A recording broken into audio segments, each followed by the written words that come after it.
if you want to check out the teacher community on Facebook or We Are Wolverines, I've posted a lot of stories about West High that I love. You guys are starting at the top. If you're trying to climb the ladder here, you've started at the top. This is an awesome place with an incredible history. So you can check it out. Check it out. I'm here to talk about purpose and why it is we're doing this. And in 1980, Senator Edward Kennedy was asked the question, "Why do you want to be president?" And he fumbled. He didn't know. He couldn't answer that question. And people didn't vote for him. People don't vote for people who don't know why they're doing what they're doing. And you think of some of the big companies in the world. You guys ever heard of Bass Shoes? Okay, what's Bass Shoes' reason? Good, that's exactly right. What is it? You ever heard of Nike? What's the 3 words Nike has? Just do it. Okay, we kind of know their purpose, don't we? I think Bass's purpose, they don't announce it because Bass Shoes is probably the shoes you die in. So it's hard to market that, but still Bass needs to come up with something that says, hey, here's what we're about. And keep my feet under. No, I don't.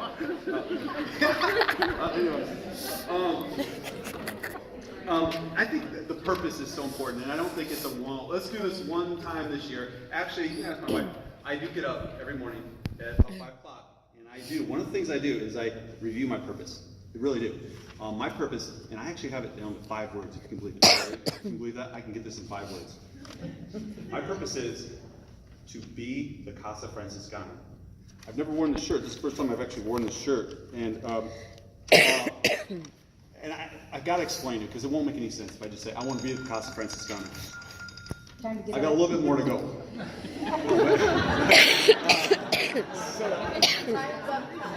I said it's time to get up. Oh, yeah. That was her. So the why I'm here has to do with the Casa Franciscana. And I actually went to college to be a pastor. And when I got out, I went to a church on the Indian reservation. I was in Mexico, New Mexico, on the Mexico Apache Indian reservation for 2 years. And what I found in that church was hatred, judgment, not good. I said, I do not want to be a part of this ever. I got out of there. But I met a friend who said, hey, you ever want to learn Spanish? Go down to this church in Mexico. I was like, dude, I'm done with churches. But I had nothing to do. Go on. Because you know what you can do with a religion degree and not want to be a pastor? Walmart. You are qualified for Walmart. And people say, wow, you're so adventurous. You went to Mexico. You didn't even know Spanish. No, dude, it's called desperation. It's sheer desperation. That's all it is. So I had a picture of the place. Not the place, but the place looking out from the place. And that's where I went to Mexico, looking out the front door of the Casa Franciscana. I go into a town, it's about the size of Sioux City. First 18-year-old dude I saw, I said, do you know where this is? He goes, yeah. He dropped in my car, got to the place, and Father John showed me a room, and he said something that I'll never forget. He said, here's your room, supper's at 6, stay as long as you want. Now, I don't know if he meant stay this weekend or stay 2 years, but I stayed 2 years. But here's the thing. On my resume, if he would have called and he would have checked on that pastor back in New Mexico, bad deal. Not get a job. You would not hire me. I hadn't got a haircut for 3 years. All my clothes were Goodwill clothes. You used to see my car, right? That was shaking. I came rambling in like the grapes of wrath.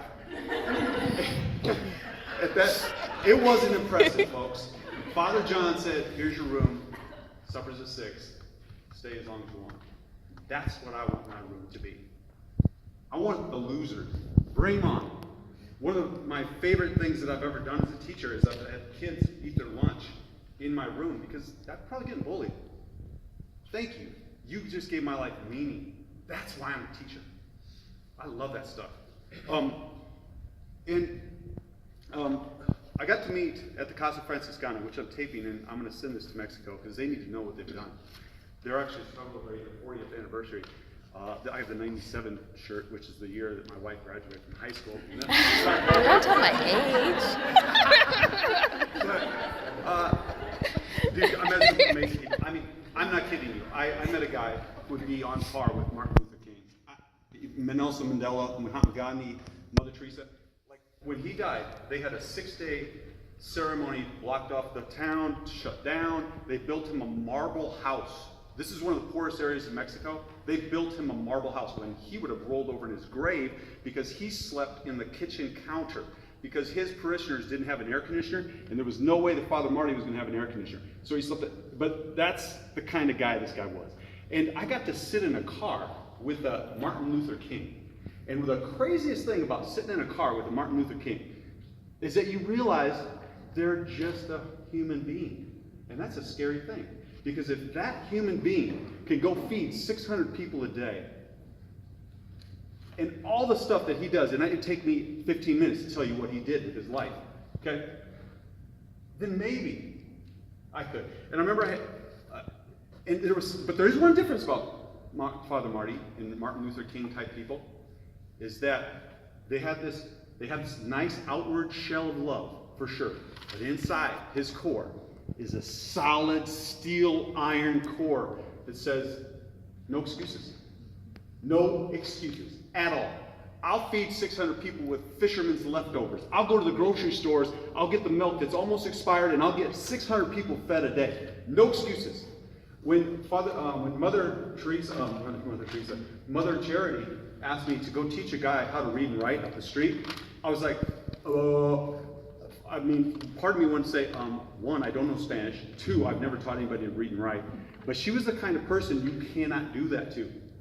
Because she found out someone in her church didn't have a bed. She gave up her bed, and as a 65-year-old woman, she slept on the cement floor. You don't give excuses to people like that. You just go up the street and you try to teach a guy how to read and write, which I did. This is why I'm here today, because that was a very rewarding thing. But I have to get up every morning and review my purpose because of this. Because sometimes I'm loaded with thoughts of, yeah, buts. The kind of thing that Father Marty would never have done. Yeah, but I have kids that don't care. Yeah, but their parents don't go. Yeah, but I have 38 kids in 33 seats in my room. Oh, that's me. Actually, that is true. I do have 38. But Father Marty would never have whined. The dude slept on a kitchen cabinet. Come on, man. He wasn't a whiner. And I got to get up every morning and remember, all this little stuff, even 38 kids is a big deal, but you know what? What is the bottom freaking line? And the bottom freaking line for me is, I want to be like Father Marty. I want to make a difference in the lives of kids. I want the losers to come to me. That's what I'm here for.